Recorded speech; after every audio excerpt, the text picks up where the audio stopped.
மன்னார் திருவடிக்கு வணக்கத்தை வந்தனத்தை உரிதாக்குகின்றேன். பண்ணிய தவம் இவ்விடத்திலே நாமெல்லாம் எழுந்தருளிருக்கின்றோம். பொய் போகங்களை மேற்கூடிய அந்த உலகிலே சத்திய நெறியை சத்திய சன்மார்க்கத்தை சார்ந்து பெருமானுடைய அருளை எவ்விதத்தாயிலும் பெற்றுவிட வேண்டும் என்ற அயராத முயற்சி. அருளாகும் சன்மார்க்கத்திலே சத்தியமாக அருளாகும், அருள் பெற முயல்க என்ற அருளிய சிவமே. அந்த முயற்சி தான் இங்கே வந்திருக்கிறீங்க. சாதாரண விஷயம் இல்லை, இது கட்டாயம் அருளாகும். ஒன்று நாம் இறங்கி செய்யணும், இல்லை செய்துறவருக்கு சேர்ந்துக்கணும். இது ஒரு உலகுங்க. ஒன்று நாம் தனித்து செயல்படணும். இந்த உலகில் முடியுமான்றது கேள்விக்குறியாக தான் இருக்குது. அதனால் திருவள்ளுவர் எந்த ஒரு புண்ணியரை செய்கிறாரோ அவரை அப்படி சேர்ந்துக்கணும். ஒரு கல்லை தூக்கி ஒரு கடலில் போட்டால் உள்ளே போயிடும் தபால். அந்த கல்லையே ஒரு காஞ்ச கட்டை மேலே வச்சு கட்டி கடலில் விட்டிங்கன்னா மிதங்கும். ஏன் மிதங்குது? முதல்ல ஏன் உள்ளே போச்சுன்னா, தனியாக நான் அப்படின்ற ஒரு எண்ணம் இருந்தால் அது உள்ளே போயிடும்.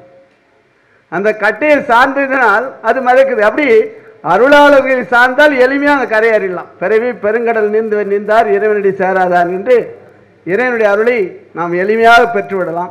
இது சரியான மார்க்கம். சன்மார்க்கத்தை தவிர உலகில் எந்த மார்க்கத்திலையும் அருள் பெற முடியாது. ஏன்னா அது மட்டமாக நான் சொல்லலை, காலம் இல்லை நமக்கு. அதில் ஆராய்ச்சியில் போனீங்கன்னா தத்துவம் தான். தத்துவங்கள் அனைத்தும் தனித்தனி கடந்தேன், தத்துவாதீத மேல்நிலையில் சித்திகள் முழுவதும் தெரிந்திட சென்றேன், யாவும் என் உணர்வும் ஒருங்குற கரைந்து போயினும் என்று பெருமான் அனைத்தையும் போய் அலசி ஆராய்ந்து புழிஞ்சி ஜூஸா டம்ளரில் கொடுத்துட்டார் சுவாமி. வாயில் கூட ஊட்டி விட்டார். முழுங்க அடித்தான். முழுங்கத்துக்கு கஷ்டமா? நோகாத நோன்பு சன்மார்க்கம். தன்னால் முடிந்ததை தங்கள் தரத்திற்கு ஒத்தவாறு முடியாதவர்களுக்கு தருவதின் மூலமாக மட்டுமே ஆண்டவனுடைய அருளை பெற முடியுமே, அல்லாது மற்ற செயல்களால் என் ஆண்டவன் மேல் ஆணையா சொல்ற சத்தியமா பெற முடியாது. இதுக்கு மேல ஒரு வார்த்தை வேணுமா? ஆண்டவனுக்கு என்று செய்வதெல்லாம் சத்தியமாக ஆண்டவன் ஏற்பதே அல்ல. நல்லா புரிஞ்சுங்க.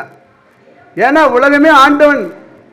நீரா நெருப்பா காற்றா எல்லாமே ஆண்டவன் தான். உலகம் யாவையும் தாமுல வாக்கலும் நிலைப்படுத்தலும் நீக்கலும் நீங்களா அழகிலா விளையாட்டுடைய ஆரவன் பெருமான் தான். எல்லாமே இறைவன் தான். இறைவனுக்கு நீ ஒன்று வெட்டி சாய்க்க வேணா கொடுக்க வேணா, மற்ற உயிர்களுக்கு தருவதுதான் இறைவன் ஏற்கின்றான். என்ன உலகம் முதல்ல நாம கெட்டியா பிடிச்சிக்கணும். அப்படி சாமி சொல்றாங்க. இன்றைக்கு ஒரு நாள் முழுக்க இரவுல போய் பாயில படுத்துறீங்கன்னா நம்மளுடைய எண்ணங்களை ஓட்டி பார்க்கணும். காலையிலேருந்து என்னென்ன காரியம்லாம் நம்ம பண்ணோம், இது நாம் நினைக்கிறோமா? வாயில் படுத்து தூக்கு வரந்தேனே இதை நினச்சி பார்க்கணுன்றார் சுவாமி. அதுதான் நினைந்துன்னு சொல்கிறார் சுவாமி. காலையிலேருந்து நாம் என்ன காரியம்லாம் பண்ணியிருக்கிறோம் அப்படின்னு பார்த்தா இன்றைக்கி ஓரளவுக்கு தேறிடுச்சு. அண்ணாலயம் வந்துட்டோம், தப்பிச்சோம். நேற்றுக்கு நான் என்ன பண்ணேன்னு யோசனை பண்ணால் ஒன்றுமே பண்ணலை அப்படின்ற ஒரு விடை நமக்குள்ளே யாருக்கும் சொல்ல வேண்டாம். இது பேசப்படாத பெரிய மருந்து. ஒன்றுமே செய்யலை என்ற ஒரு நிலைப்பாடு வறுமையானால் ஒன்னில்லடா ராஜா, இன்னைக்கு பூரா நீ நடைப்பணமா வாழ்ந்தடான்றார் சுவாமி. ஐயோ பெருமானே பணம் பட்டு கிடக்கும். இது நடந்தது, அவ்வளோதான் வித்தியாசம். ஐயோ போச்சே, அந்த காரியம் செய்யலாமோ? அதனால உயிரோடு வாழக்கூடிய ஒரு நிலையை நாம் அடைய வேண்டும். இது பெரிய அற்புதம். ஒவ்வொரு நாளும் ஆண்டவனுடைய அருள் கொடை. அந்த அருள் கொடையை நாம் ஆனந்தமாக கழிக்க வேண்டும். அதோடு நமக்கு பிறவி இருக்குது பிறவி இல்லைன்ற ஜட்ஜ்மெண்ட்டுக்கு நான் போக மாட்டேன். நான் அது ஆண்டவன் கையில் இருக்கிற விஷயம். அது வந்துட்டு நாம் சொல்லவே கூடாது. பேசப்படாத ஒரு பெரிய நிலை அது. பெருமான் நினைச்சாங்க ஒரு சனத்தில் சுந்தர திருமணம் போது மூலகாரம் தாளகாரெல்லாம் கும்பலாக உள்ளே போயிட்டான். அது மாதிரி கூட போகிறதுக்கு வாய்ப்பு இருக்குது. மறுபடியும் பிறவி உண்டு பிறவி இல்லை இதெல்லாம் பேசப்படாது. அதனால் பெருமானுடைய பெருங்கருணை பெருமானுடைய திருத்தாளை நாம் பற்றினோம். அதனால் பேரின்ப பெருவாழ்வு கிடைப்பது சத்தியம் என்ற நிலையில் நாம் உறுதியாக நிற்கணும். நேற்று வரைக்கும் உறுதி இல்லைனாலும் இன்னையிலேருந்து நீ உறுதியாக அறியான்றார். அதனால் இனி இருக்கின்ற கொஞ்சம் தினங்களுக்கு கூட நல்ல விசாரம் பண்ணுங்கன்றார் சுவாமி. அதனால் ஒன்றும் வட்டிக்கு வாங்க வேணாம், கடன் வாங்கணும், வீட்டை விற்க வேணாம், தர்மம் செய்யணும், நீங்கள் ஒன்றும் கஷ்டப்பட வேணாம். தன்னால் முடிந்தது தான். 10 ரூபாவுன்னா அது ஒரு ரூபாய் எடுத்து மடார்னு மற்ற உயிர்களுக்கு செய்திட வேண்டியது. இது கஷ்டமா? மலையேற வேண்டாம், கல்யாணம் பண்ணிக்காமல் பட்டினி இருக்க வேண்டாம். இதில் என்ன பாருங்கள், ஒரு விஷயத்த சம்சாரிகளை சத்தியமாக கரையேற்றுவதற்கே வந்த பெருமான் தான் நம்முடைய வள்ளல் பெருமான். சம்சாரினா யாருங்க? நம்ம தாங்க. பம்பின் உலகிலே இருந்தார் சுவாமி. உலகில் இல்லைன்னா நாம தாங்க. நம்மளை கரையேற்றத்துக்கே வந்தவங்க. ஆனால் அந்த காலத்தில் பார்த்தீங்கன்னா சன்னியாசியாக இருக்கணும், கல்யாணம் பண்ணிக்கூடாது அப்படின்னு சொல்லி அநியாயம், எவ்வளோ அநியாயங்குது. அது சொன்னால் பொழுது வந்துடும். அதனால அந்த காரியம்லாம் இல்லை. தன்னால் முடிந்தது தங்கள் தரத்திற்கு ஒத்த செய்யக்கூடிய தகுதி யாருக்கிட்ட இருந்தால் சம்சாரிக்கிட்ட தாங்குது. சன்னியாசின்னு சொல்லி சன்னியாசியாக இருக்கிற நான் ஒத்துக்கிறேன்ப்பா, நான் உன்னை உணங்குறேன், ஆனால் சாப்பிடாமல் இருக்கிறேன் ஐயா அப்படின்னு கேட்டார் நம்ம சாமி. ஐயா சாப்பிடுவேன், எங்கே போய் சாப்பிடுவேன்? ஐயா 4 வீட்டில் எடுத்து 4 வீட்டில் இருக்கிற யார் போடுறோம்? யார்? சம்சாரி தான் போடுறான். அப்போ இடுபவர்கள் உயர்ந்தவரா ஏற்பவரை உயர்ந்தவரா சொல்லியா அப்படின்னார் சுவாமி. என்ன அற்புதம் பாருங்க. அதனால சம்சாரிகள் தான் சத்தியமா முதல்ல ஆண்டவனுடைய அருளை பெற முடியும். அந்த உரிமை பத்திரம் உங்ககிட்ட இருக்குதுன்னார் சுவாமி. என் உரிமை நாயகனே என்று வணைந்து வணைந்து ஏற்றிடும் வம்மின் உலகிலே மரணமிலா பெருவாழ்வில் வந்துடலாம் கண்டோம். ஓ அப்பா, எவ்வளோ பெரிய அற்புதையா! அவர் சுவாமி இந்த மாதிரி எனக்கு பிணி வருது, எனக்கு மரணம் வருது, என்ன காரணம் அப்படின்னு கேட்டா நம்ம சாமி கிட்ட, உன்னுடைய அஜாக்கிரதையாயோ சுமாரியா இறைவனை சோதிக்கிறான். இறைவன் பண்ணாரு உனக்கு, இறைவன் பண்ணவே இல்லை. தாயாகி தந்தையுமாய் தாங்குகின்ற தெய்வம் சேயாக என்னை வளர்க்கும் தெய்வமாக தெய்வம். சுவாமி தாயும் தந்தையுமா நம்மளை தாங்கி நிற்கிறாராம். குழந்தைய பார்த்துற மாதிரி பார்த்துரு, அப்பா எழுந்துருமா எழுந்துருமா, காலம் போயிடுச்சுமா, இந்த மாதிரி பண்ணுறியாம்மா, எழுந்துருமா எழுந்துருமா, 4 மணி எழுப்பி விட்றாராம் எல்லாரையும். நாம் என்ன பண்ணுறோம், யாரும் எழுப்புனா அவளுக்கு இது எழுந்தேன் 1 2க்கு போனால் மறுபடியும் வந்து 10ன்னா எழுந்தா 8ங்கிறோம். யார் எழுப்புனா?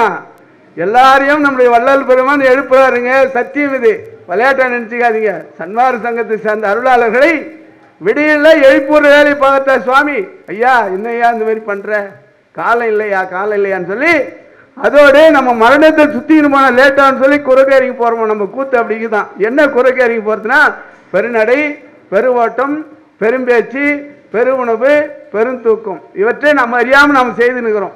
இட்லி நல்லா இருந்தால் 4 இட்லி 8 இட்லி சாப்பிட்றோங்க, நியாயம் இது? நினச்சி பாருங்கள். பேசுந்தே பேசினுக்கிறோம். நான் வரும்போது பஸ் பேர் 5 ரூபா, ஆரணிக்கும் சென்னைக்கும். இப்போ பார்த்தா எங்கேயோ போயிடுச்சு. 3 ரூபா தோணா ஒரு கோழி கத்திரிக்காய் கட்டின்னு வரும். இன்னையா அது ஏயா சொல்லிக்கிற 1 லட்சம் வாட்டி. உலகில் பாருங்க, ஏன்னா பயனுள்ளதை பேசுகிறோம் பாருங்க, நினச்சி பாருங்க. பயனில்லாதான். நல்லாகிறியான்னு ஒருத்தர் கேட்டான்னு அதை விட மகா பொய் உலகத்தில் ஒன்றுமே இல்லைங்க. எனக்கு தெரியுங்க. நல்லா நீ நல்லா இல்லைன்னு சொல்லணும்னு நான் எதிர்பார்த்து கேட்குறேங்க. அநியாயங்க இது. நல்லாகிறியான்னு கேட்காது. எந்தெந்த நிகழ்ச்சிக்கு போனேன்னு கேளியா, சன்மார்க்க நிகழ்வு வேறு என்ன இருக்குதுன்னு கேளு. ஐயா வந்தனும் அருட்பெருஞ்சோய் தனிப்பெருங்கருணின்னு சொல்லு. ஐயா நல்லாகிறீங்களான்னா அப்படமானு போய் எனக்கு 400 சுகர் இருக்குதா, நீ 500ன்னு சொல்லுவேன்னு நான் எதிர்பார்க்குறது. அநியாயம் இல்லை. 500 சொல்லிட்டுனா எனக்கு அவ்வளோ சந்தோஷம். என்னன்னா, என்னோட நீ சீக்கிரம் செத்து விடு போல இதே. அடே அப்பா, எனக்கு 400 உனக்கு 500யா? ஸோ அற்புதம் அற்புதம், வா வா டீ சாப்பிடலாம். எப்பா அதனால நான் நல்லா இருக்கிறியா? அப்படியா? பரவாயில்ல. என்ன வயசாகுது உங்களுக்கு? 70 வயசு. அப்படியே எங்கள் அப்பா 70 நல்லா இருக்கிறியா? என்னப்பா ஆச்சரியமாக இருக்குது. ஏன்டா ஆச்சரியப்படுற? மற்ற உயிர்கள் நலமாக தான் இவன் ஆச்சரியப்படுறான். அதனால உள்ளொன்று வைத்து புறம் ஒன்று பேசுவார் உறவு கலவாமை வேண்டும். அப்படிதான் இந்த உலகம் இருக்குது. அண்ணன் தம்பி 4 வீடுக்கு கூட வாங்கின என்னையா அவனுக்கு என்ன ஆச்சு? பஞ்ச நெஞ்சினால் பஞ்சனை பறக்கும் பாவி நான் தாங்க மாட்டேன்றேன். அப்புறம் எப்படி அருள் கிடைக்கும்? வாங்கட்டுமே. 10 வீடு வச்சுக்கணுங்களா விட்டுட்டு தான் போகணும், இல்லை 2 வீடு வச்சுக்கணும் விட்டுட்டு தான் போகணும். ஏன் அதுக்காக ஏன் பதற? அருட்பெருஞ்சோதி அருட்பெருஞ்சோதி தனிப்பெருங்கருணை அருட்பெருஞ்சோதி மகாமந்திரத்தை இடைவிடாமல் வைட்ட வேண்டியது. வேற ஒன்றும் வெட்டி சாக்கணும். எல்லா பாடலும் நீ மனப்பாடமாக சொல்லணும். மனப்பாடமாக பாடினா அருள் கிடைச்சிருன்னு நினைக்கிறீங்களா? கருணை தயவு அன்பு தான் சாமி சொல்றாரு. சரி, அன்பு கருணை தயவை நம்ம எடுத்த உடனே ஆண்டவன்கிட்ட காமிச்சிட முடியுமா? காமிக்க முடியாதுன்றார் சுவாமி. அப்போ எப்படி காமிக்க முடியும்னா, முதல்ல டே ராஜா உங்க வீட்டில் அன்பை காமிட்டா, மனைவி மக்கள் அண்ணன் தம்பி அக்கா தங்கச்சி மாமன் மச்சாங்கிட்ட அன்பை காட்டி அவங்க கிட்ட சர்டிஃபிகேட் வாங்கிக்கின்னு வடலூர் வாடான்றார். என்ன அற்புதம் பாருங்க. அவங்கெல்லாம் பகைச்சின்னு வடலூர் போறன்னு கூட நீ சொல்லாம குறைகேரி நீ திட்டுத்தனமா வடலூர் வந்தா நீ அருளை பெற்றுன்னு போயிட முடியுமா? எப்படி பெற்றுன்னு போக முடியும்? நான் இன்னைக்கு பெரம்பூர் வரேன்றது நான் குறைஞ்சபட்சம் ஒரு 50 பேர்கிட்ட பறை சாத்திருப்பேன். நீங்கள் அது ஒன்றா நினச்சிங்க. வரல, அது நமக்கு வேண்டாம். பெரம்பூர் போறியா, அருமையான அன்னபூர்ணி அம்மா பாடுறாங்க. நான் அந்த திருத்தவழியில் எதிர உட்காந்து மகிழ்ந்து பாருங்க. அப்படியே எங்கள் அப்பா அப்படி ஒரு மகிழ்வு. சாதாரண சத்தியம் சொல்கிறேன் நான்.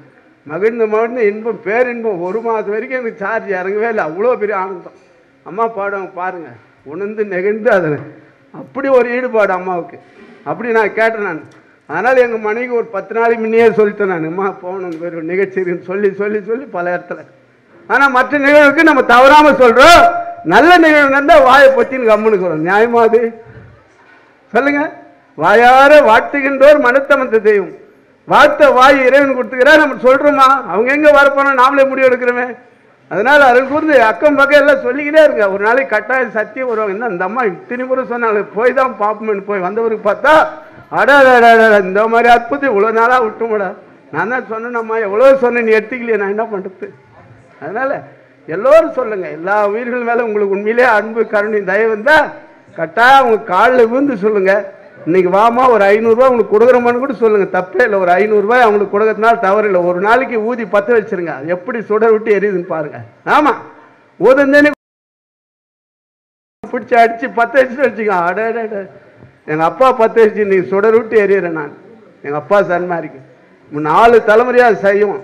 சத்தியம், எங்க அப்பா செய்வோம், நான் செய்வோம், பிள்ளைங்க செய்வோம், பேரம் பேத்தி செய்வோம். அப்பேருடைய அற்புதம். ஒரு நோய் கிடையாது. எங்க மனைவி வந்து கேட்டு பாருங்க, பிபி கிடையாது, சுகர் கிடையாது, சத்தியமா ஒரு மாத்திரை கிடையாது. அற்புதம், அற்புதமே, அருள் அற்புதம். நீங்களாம் அடையணும். அதுக்காக சொல்றேன். நான் ஏன் சொல்றேன் இதை நான் பரிசாற்றுறேன். எல்லாரும் அடையணும். அந்த கருணை தான் ஆண்டவருடைய அருளை உங்களுக்கு பெற்று தரும். அதனால தான் நம்ம பெருமான் அப்படி போட்டு உடைச்சார். இந்த உலகத்தில் வரும் எல்லாம் ஒருத்தர் கூட சொல்லலைங்க, போட்டு மறைச்சாங்க, அநியாயம் பண்ணாங்க.